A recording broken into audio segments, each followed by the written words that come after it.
One hilarious take on Riot Games that I constantly see pop up is that Riot Games, the creators of League of Legends, are not simply video game creators. They are a music, cinematic, art, CGI, and programming studio that also happens to make a few games on the side. With the boatload of content that the company throws at us nowadays, this idea is seeming to have even more support than ever. To preface this video, I just want to make it known that I am a huge League of Legends fan. I have been active in the community since Season 2, and even though I haven't played much in the past years, I still find a ton of enjoyment keeping up with the pro scene and big events going on within the game. I have pretty much grown up with this game since I was a wee tot, so it will always have a special place in my heart. That also may mean that my takes are a bit biased, so take everything I say with a grain of salt. Anyways, now onto the show.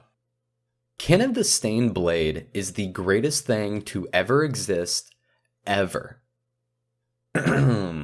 Okay, maybe not quite, but to me this shit is awesome. Over the years, game studios like Riot and Blizzard have become synonymous with badass cinematics stemming from the universes that they've created. For Riot, whether this is some spooky shit like the Warwick and Fiddlesticks cinematics, or even some full-on weeb shit like Star Guardians, the content always seems to be of the highest quality. Even if their entire fanbase wants Blizzard's head on a stake, you still have to admit that their cinematics, even to this day, are pretty awesome and really resonate with a ton of fans. They butter you up with these juicy, high-budget videos just to metaphorically fuck you when the patch notes for the new expansion roll around. Anyways, the moral of the story is that I love when massive corporations flex their financial status in my face, and Riot Games is no exception when they dropped Kin of the Stained Blade. The short film just oozes with talent, with the crew attempting to impress us in any way possible. So, should this cinematic be animated in 2D or CGI? 2D. CGI. Why not both? The way that they used both 2D and CGI elements in the show is really fun.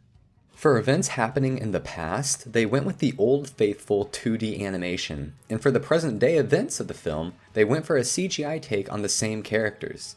They didn't cheap out either, as they had impressive fights in both animation styles.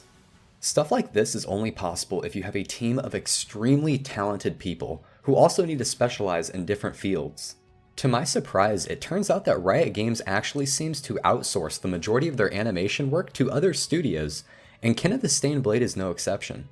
Not only did they outsource the animation to multiple Chinese studios, the music composer is based in Montreal, Canada, and the writer of the story is stationed in Los Angeles. That's not even to mention the teams around the world working to localize pieces like this, such as the voice acting team over in Japan. お前は老子を守ると誓っただろう。そしてお前はアイオニアを守ると。だが見ろこのありさまを。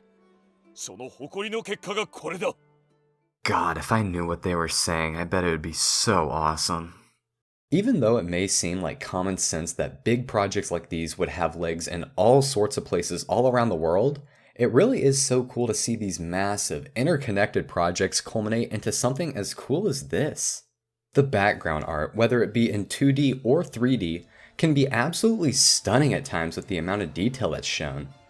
The music, whose choice in instruments gives a super Eastern vibe to the entire film and helps to create an ambiance that carries throughout. The animation itself that looks 10 times better than the majority of shows coming out at the moment.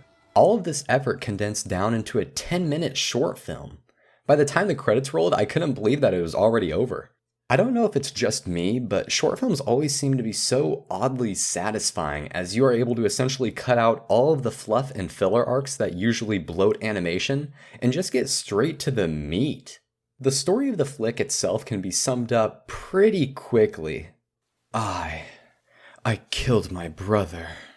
Yeah. But the way that everything comes together makes Yone's frown turn upside down.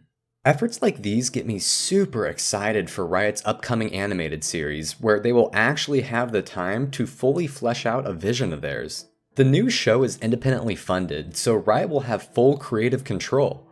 The only people they have to answer to are themselves, So being denied creative control of the IP you created would never happen. Yeah, I'm still salty.